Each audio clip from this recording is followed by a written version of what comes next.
जय हिंद विद्यार्थी मित्रांनो, माझा आवाज येतोय का? लाईव्ह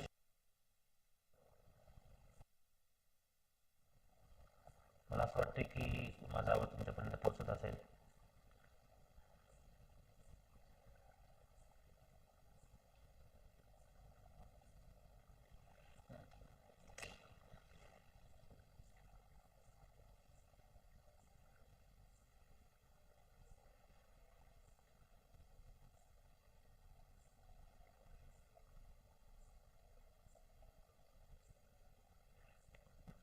चालू घडामोडीचे जे सेशन आहेत हे पहिले आपण रेकॉर्डेड घेत होतो. रेकॉर्डेड घेत असल्यामुळे आपल्याला किती विद्यार्थी आपल्याला ऑनलाईन पाहतात वगैरे हे आपल्याला लक्षात येत नव्हतं. पण आजपासून आपण त्यांचा लाईव्ह सेशन घेत आहोत. याचा फायदा असा होतो की आपलं की जास्तीत जास्त विद्यार्थी याच्यामध्ये सामील होतील.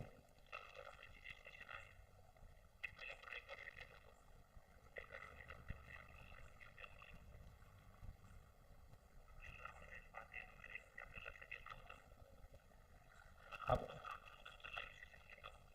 आवाजामध्ये थोडासा प्रॉब्लेम आहे का?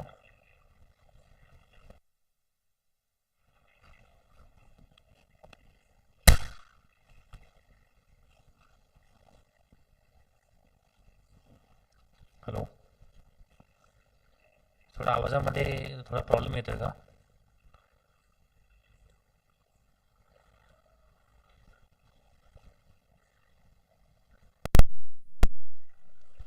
आता आवाज क्लिअर आहे का?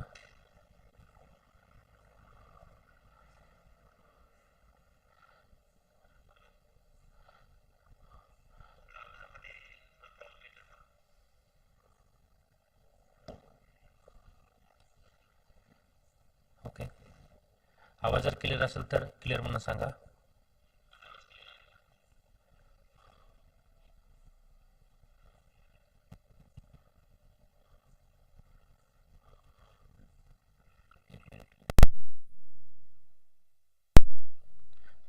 आवाज स्पष्ट झाला की आपण लगेच सेशनला सुरुवात करू.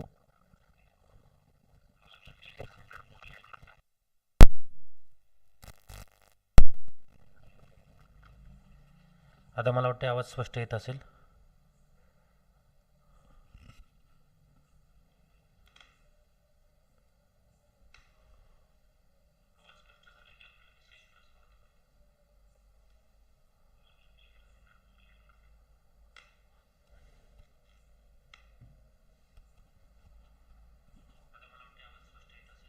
आता नक्कीच आवाज स्पष्ट असेल. चला तर मित्रांनो, आजच्या सेशनला सुरुवात करू. आजचा जो दिवस आहे तो 22 नोव्हेंबर आहे आणि 22 नोव्हेंबर या दिवसापासून या दिवसाच्या महत्त्वाच्या चालू घडामोडी बघणार आहोत आपण. सगळ्यात महत्त्वाची जी बाब आहे ती म्हणजे आपण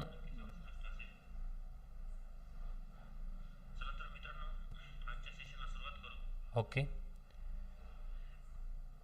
ठीक आहे. आवाज क्लिअर आहे?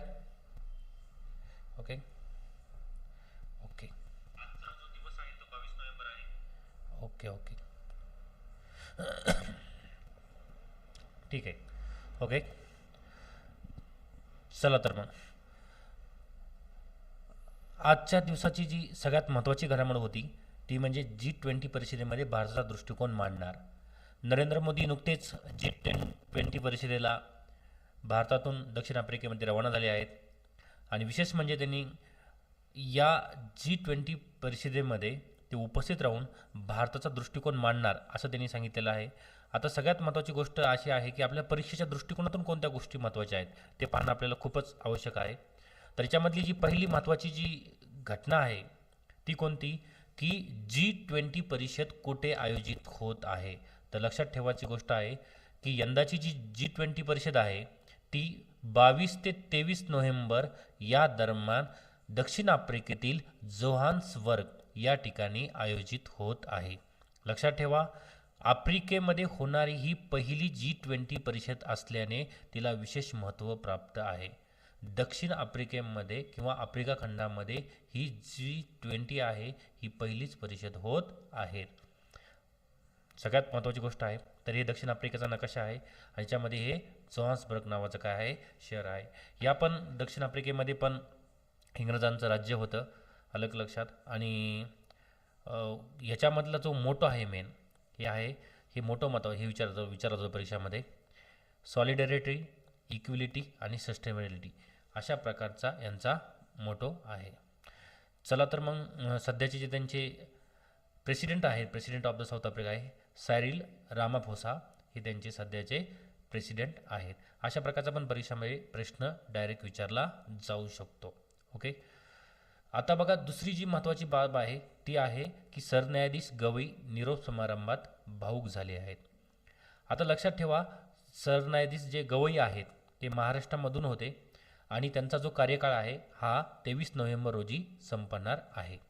त्यामुळे त्यांना ते अगोदरच जे काय निरोप समारंभ देण्यात आला होता, त्यांची जी कारकिर्दीची सुरुवात झाली होती तर त्यांनी 1985मध्ये एक वकील म्हणून त्यांनी काय केली, सुरुवात केली होती.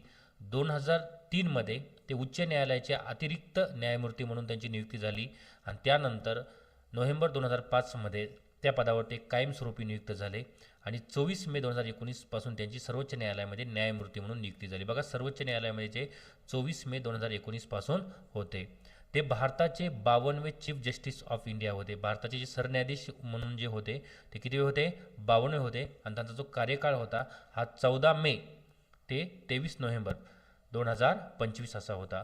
लक्षात ठेवा, त्यांच्या अगोदरचे जे होते म्हणजे 51 होते ते संजीव खन्ना होते आणि यानंतर कोण असतील या बाबतीमध्ये अजून कुठल्याही प्रकारची बातमी आलेली नाही. पण सरन्यायाधीश पदाचे प्रमुख दावेदार असलेले न्यायमूर्ती सूर्यकांत एक आहे आणि के विनोदचंद्रन आहे. तर लक्षात ठेवा, न्यायमूर्ती सूर्यकांत किंवा के विनोदचंद्र हे दावेदार आहे. या दोघांपैकी एक जण बनू शकतं, पण अजून आज कुठल्या प्रकारची ऑफिशियली बातमी आलेली नाही. त्यानंतर जी महत्त्वाची जी बातमी आहे ती आहे ईपी चित्रपट महोत्सव. आता बघा, 56वा ईपी चित्रपट महोत्सव सध्या गोवा येथे सुरू आहे. शेखर कपूर आहे त्यांचे प्रमुख. काल आपण या बाबतीमध्ये सगळ्या बातम्या बघितल्या होत्या.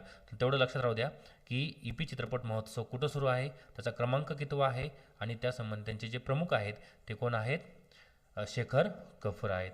आता सगळ्यात इम्पॉर्टंट गोष्ट सांगतो मी, या चित्रपट हे महोत्सवामध्ये एक गोल्डन पिकॉक किंवा सुवर्ण मोर दिला जातो सर्वोत्कृष्ट चित्रपटाला. तो कुणाला मिळाला जातो हे आपलं लक्षात ठेवणं गरजेचं आहे आणि ज्यावेळेस तो मिळेल त्यावेळेस आपण सहज तुम्हाला या चालू घडामोडीच्या स्पर्धेमध्ये सांगतो. आता त्यानंतर आहे बघा, सरळ सरळ स्टॅटिक जी केमध्ये एखादा क्वेश्चन येतो. T20 जी स्पर्धा होणार आहे सय्यद मुश्ताक अली T20 स्पर्धेत महाराष्ट्राचे जे नेतृत्व दिलेलं आहे ते ऋतुराज गायकवाडकर दिलेलं आहे. आता सगळ्यात महत्त्वाची गोष्ट आहे, सर तुम्ही म्हणता की सर ऋतुराज गायकवाड हा कॅप्टन म्हणजे आपल्या असं विचार जाईल की T20मध्ये जी कॅप्टन कोण आहे महाराष्ट्राच्या टीमचा, अशा प्रकारचा छोटा प्रश्न येईल का? सर तो प्रश्न सहज कधीच येणार नाही. पण प्रश्न काय येईल हे लक्षात ठेवा, सय्यद मुश्ताक अली ट्रॉफी ही कोणत्या खेळाच्या संबंधित आहे हा डायरेक्ट प्रश्न विचारला जातो. म्हणजे खेळ आणि त्या संबंधीच्या ज्या ट्रॉफ्या आहेत याच्यावर डायरेक्ट परीक्षेमध्ये प्रश्न विचारला जातो. तर लक्षात ठेवा, सय्यद मुश्ताक अली ही जी ट्रॉफी आहे क्रिकेटच्या संबंधित आहे आणि माजी कसोटीपटू जे आहे सय्यद मुश्ताक अली यांच्या नावावरून ह्या स्पर्धेला नाव देण्यात आलेलं आहे. जे याच्यामध्ये खेळतात तेच रणजीचे ट्रॉफीमध्ये जे संघ खेळतात तेच याच्यामध्ये खेळतात आणि प्रथम श्रेणी क्रिकेट स्पर्धा आहे आणि याचं जे आयोजन करतं ते BCCI करतं हे आपल्याला सगळ्यांना माहीत आहे. ओके, त्यानंतर आहे बघा दुसरा प्रश्न, भारतीय महिलांचा सलग 4था विजय, नवख्या युगांडा संघावर 51 सोळाने अशी मात. आता तुम्ही म्हणता सर अशा प्रकारचा प्रश्न विचारतो का? नाही, याचा जो गाभा घटक असतो, कोर घटक असतो ना, त्यावर 100% प्रश्न विचारला जातो. आता प्रश्न काय येईल, भारतीय महिला संघाने बांगलादेशात ढाका येथे सुरू असलेल्या विश्वचषक कबड्डी स्पर्धेत ब गटातून आणखीन एक लुटूपुटूचा सामना जिंकत उपांत्य फेरीत प्रवेश केला. तुम्हाला असा प्रश्न विचारला जाईल, तो सांगतो मी तुम्हाला की जो काही वुमनचा वर्ल्ड कप चालू आहे कबड्डीचा हा कुठे चालू आहे किंवा विश्वचषक कबड्डी स्पर्धा सध्या कुठे चालू आहेत. तर याचं उत्तर असतं बघा, बांगलादेशमधील ढाका या ठिकाणी या स्पर्धा सध्या सुरू आहेत. आलं का लक्षात? तर सरळ प्रश्न तुम्हाला असा विचारला जाईल की सध्या जे काही वुमन्स कबड्डी वर्ल्ड कप आहे ते कुठं चालू आहे तर लक्षात ठेवा ते ढाका इथे चालू आहे. आणि ही जी मी न्यूज घेतलेली आहे ही ॲजिटिक जी ऑलिम्पिकची वेबसाईट आहे त्यामधून आपण ही कॉपी पेस्ट केलेली आहे. ओके, तर कोणत्या तारखेमध्ये चालू आहे? या 17 ते 24 नोव्हेंबरच्या दरम्यान चालू आहेत. ओके, त्यानंतर बघा सध्याच्या आठवड्यामधली सगळ्यात महत्त्वाची घडामोड होती ती म्हणजे काय, सालुमर्दा थिमका यांचं निधन झालं आहे. त्या पर्यावरणवादी होत्या. यांच्यावर सरळ परीक्षामध्ये क्वेश्चन होतं की त्या कोण होत्या, तर त्या पर्यावरणवादी होत्या. आता सालुमार्दा हे नाव त्यांचं कसं पडलं, तर लक्षात ठेवा हे नाव आहे कन्नड भाषेत आणि सालुमर्दा या शब्दाचा अर्थ होते झाडांची रांग किंवा ओळीनं लावलेली झाडे. लक्षात ठेवा यांच्यामध्ये एक महत्त्वाचा पॉईंट आहे की हुलिकल ते कुदुर या सुमारे 4.5 किलोमीटरच्या अंतरावर त्यांनी 385 वडाचे झाडं लावले होते. आणि त्यांचे वडाचेच नाही तर अनेक प्रकारचे झाडं लावले होते. त्यामुळे त्यांना झाडांची किंवा काय म्हणते त्यांना झाडांची आई असं म्हणलं जातं. आलं का लक्षात? हे सगळ्यात महत्त्वाची गोष्ट आहे. आणि त्यांना पद्मश्री हा नागरी पुरस्कारातला 14 क्रमांकाचा जो पुरस्कार आहे ते देऊन पण त्यांचा गौरव करण्यात आलेला होता. तर यांचं काय आहे, सलग रांगेतील झाडांची आई अशी त्यांना उपाधी मिळालेली होती. ओके, आणि यांना कोणता पुरस्कार मिळाला होता? पद्मश्री पुरस्कार होता. ओके, रामनाथ कोविंद तत्कालीन जे राष्ट्रपती होते त्यांच्या हस्ते त्यांना हा पुरस्कार मिळालेला होता. त्यांचे आता नुकतेच निधन झालेले आहे. तर सालुमर्दा ह्या अर्थ कन्नड शब्दाचा आहे झाडांची रांग. ओके, आता बघा आपण ज्यावेळेस चालू घडामोडीचे सेशन घेतो ना, हे आपण फक्त मराठीमधले न्यूजपेपर कव्हर करत नाही, तर ज्या महत्त्वाच्या घडामोडीतनं त्या हिंदीमध्ये असो, मराठीमध्ये असो किंवा इंग्रजीमध्ये असो किंवा इतर प्रकारच्या न्यूज चॅनलवर असो त्यामधून आपण ह्या घडामोडी कव्हर करतो. तर लक्षात ठेवा दक्षिण रेल्वेने पहिली बार coast to coast parcel train service सुरू करेगा. आता बघा जे दक्षिण रेल्वेने सर्वप्रथम कोस्ट टू कोस्ट म्हणजे एका किनाऱ्यावर दुसऱ्या किनाऱ्यावर काय केली, पार्सल सुविधा चालू केलेली आहे. ओके, पार्सल एका ठिकाणून दुसऱ्या ठिकाणी पाठवण्यासाठी दक्षिण रेल्वेने ही अशा प्रकारची सुविधा चालू केली आहे. आणि त्या तामिळनाडू आणि केरळ या 2 कोस्टला त्या पार्सल सुविधा त्यांनी चालू केलेल्या आहेत. ओके, तर त्यानंतरची घडामोड आहे बघा. आता ही पुढची जी चालू घडामोडी येणार आहे तुम्हाला त्याच्या अगोदर तुम्हाला एक बेसिक सांगतो.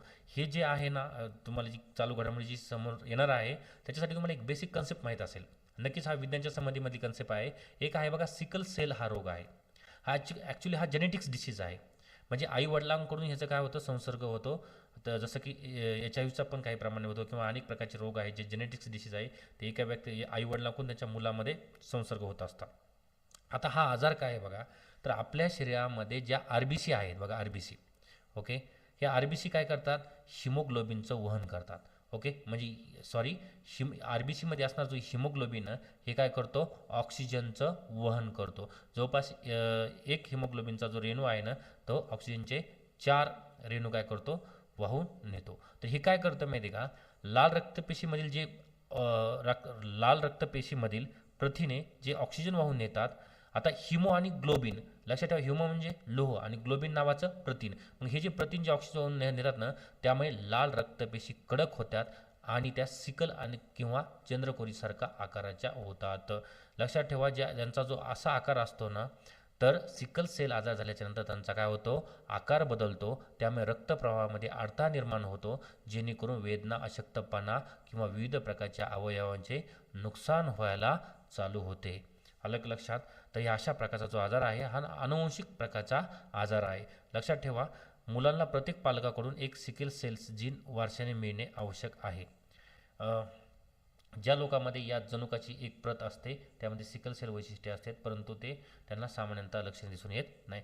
जाऊ द्या, सिकल सेल्स आजार आपल्याला कळलेला आहे. आता पुढचा क्वेश्चन काय, सिकल सेल या आजारासाठी सुरू करण्यात आलेल्या भारतातील पहिल्या स्वदेशी म्हणजे CRISPR आधारित जीन थेरपीचे नाव काय देण्यात आले, तर लक्षात ठेवा त्याचं नाव देण्यात आले आहे बिरसा 101. एक तर लक्षात ठेवा या कोणत्या आजार देण्यात आले, सिकल सेल या आजाराला देण्यात आलेलं आहे.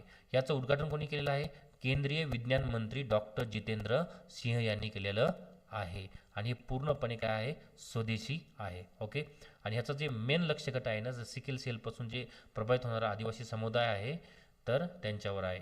तर लक्षात ठेवा बिरसा मुंडा आदिवासी समाजाचं खूप मोठं नेतृत्व त्यांनी केलेलं आहे. ओके, पुढे जानेवारी महिन्यामध्ये जागतिक मराठी साहित्य संमेलन जे होणार आहे, मराठी संमेलन जे होणार आहे, तर लक्षात ठेवा त्याचे अध्यक्ष जे होणार आहे ते डॉक्टर काकोडकर होणार आहे. तर काकोडकर हे आहेत, हे जागतिक मराठी अकादमीतर्फे पणजी येथे 9 ते 11 जानेवारी 2026 दरम्यानमध्ये जे साहित्य संमेलन होणार आहे तर त्याचे अध्यक्ष होणार आहेत. बघा, हे जागतिक मराठी संमेलन आहे, आलं का लक्षात? या तुम्ही अखिल भारतीय मराठी साहित्य संमेलनाबरोबर हे कायचं कन्फ्युजन होऊ देऊ नका. ओके, तर लक्षात ठेवा सगळ्यात महत्त्वाची गोष्ट आहे, जागतिक मराठी संमेलन वेगळं आहे आणि अखिल भारतीय मराठी साहित्य संमेलन वेगळं आहे.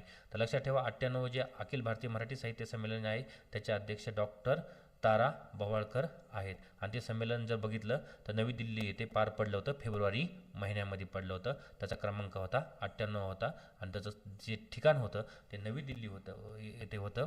आणि आता जे 2026मध्ये पार पडणार आहे ते जागतिक मराठी अकादमीतर्फे जे होणार आहे तर जागतिक मराठी साहित्य संमेलन होणार आहे. त्यानंतर एक सगळ्यात महत्त्वाची गोष्ट आहे, आपण हे बघितलं 98 साहित्य संमेलन. बघा, स्पर्धा परीक्षामध्ये जे क्वेश्चन विचारले जातात ना हे सहज विचारले जातात, पण याच्या मागं जो काही गाभा घटक असतो तर कधी कधी त्याची पार्श्वभूमी पण विचारली जातात. तर बघा 98 साहित्य संमेलन 2025मध्ये आपण बघितलं की कुणाच्या अध्यक्षतेखाली झालं तर डॉक्टर तारा भवाळकर यांच्या अध्यक्षतेखाली झालं. तर आता सगळ्यात महत्त्वाची गोष्ट आहे की 99 अखिल भारतीय साहित्य संमेलन आहे, मराठी साहित्य संमेलन, याचे अध्यक्षपद कोण होणार आहे? तर लक्षात ठेवा याचे अध्यक्ष होणार आहेत विश्वास पाटील हे होणार आहे. त्यांची कादंबरी खूप गाजली होती, त्या कादंबरीचं नाव होतं पानिपत नावाची त्यांची कादंबरी होती. हे होते हे आहेत विश्वास पाटील. ओके, त्यानंतरचा पुढची न्यूज आहे लोकमतची. राजधानी दिल्ली ठरले जगातील सर्वात प्रदूषित शहर. कधी कधी सरळ क्वेश्चन विचारला जातो समजा की भारतातील सगळ्यात प्रदूषित शहर नुकतेच कोणतं ठरलं आहे, अलग किंवा जगातलं कोणतं ठरलं आहे, तर ते कोणतं ठरलं आहे? दिल्ली हे ठरलेलं आहे. यानंतरची जी महत्त्वाची घडामोड आहे ती कोणती आहे? 2026च्या आंतरराष्ट्रीय टेनिस हॉल ऑफ फेम या वर्गात रॉजर फेडररची निवड करण्यात आली आहे. त्याची पात्रता आणि त्याच्या म्हणजे लक्षात ठेवा आंतरराष्ट्रीय टेनिस हॉल ऑफ फेममध्ये कुणाची निवड करण्यात आली आहे किंवा कुणाचा समावेश करण्यात आला तर स्वित्झर्लंडचा जो दिग्गज टेनिसपटू आहे रॉजर फेडरर यांची काय करण्यात आली आहे? यांचा समावेश करण्यात आलेला आहे. आणि त्यांच्या नाव आहे एकूण 20 ग्रँड स्लॅम असे एकेरी किताब त्यांच्या नावावर आहेत. ओके, तर बघा सरळ भरपूर फक्त रॉजर फेडररच नाही, अजून भरपूर काही प्लेयर आहेत. तुम्हाला माहीत असेल की नदाल आहे, त्यानंतर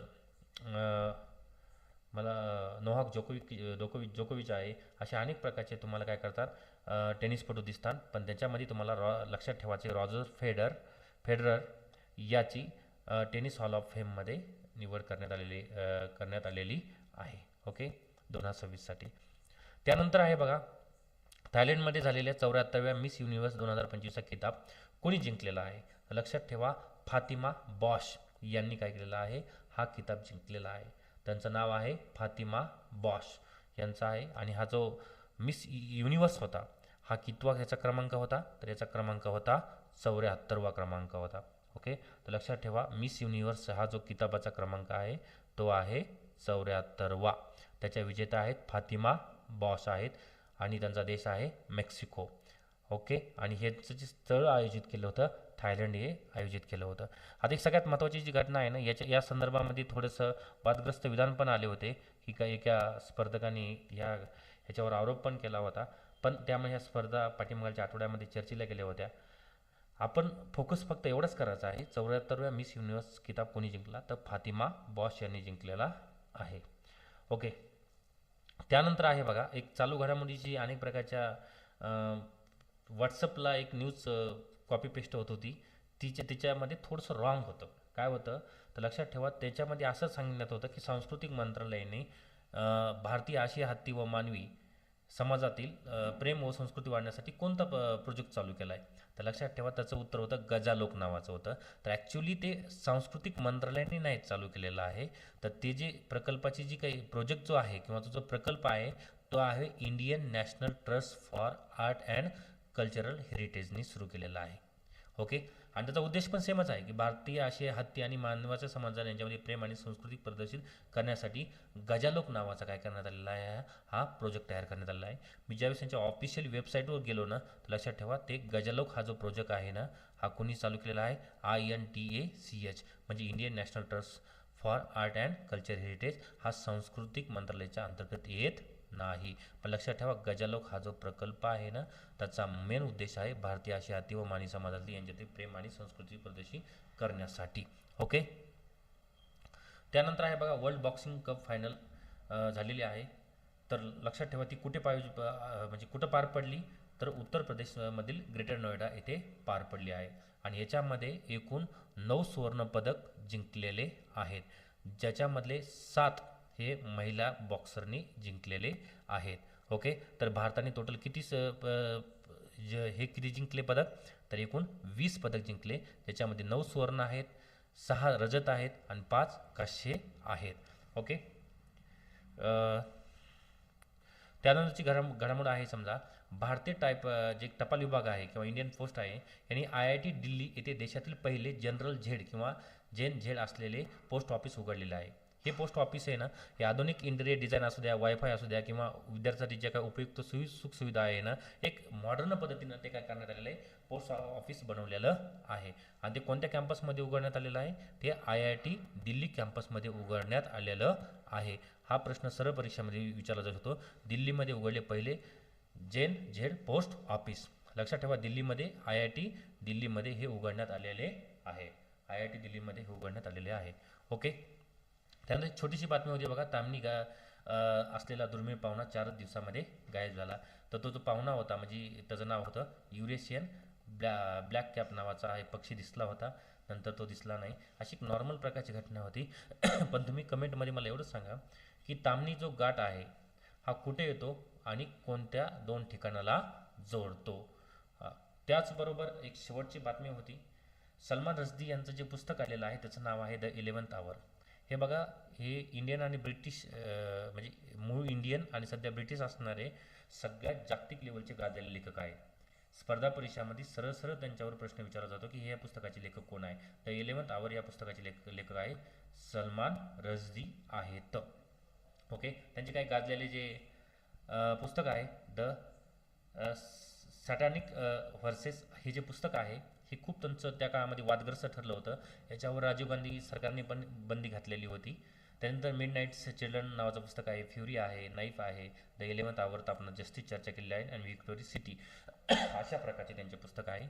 तर सॅटॅनिक व्हर्सेस हे जे पुस्तक आहे ह्या पुस्तकावर त्यांचं वादग्रस्त पुस्तक होतं आणि त्या पुस्तकावर तत्कालीन राजीव गांधी जे आहेत ना त्यांनी बंदी पण घातली होती, काही समाजाच्या धार्मिक भावना दुखवल्या जातील या उद्देशानुसार.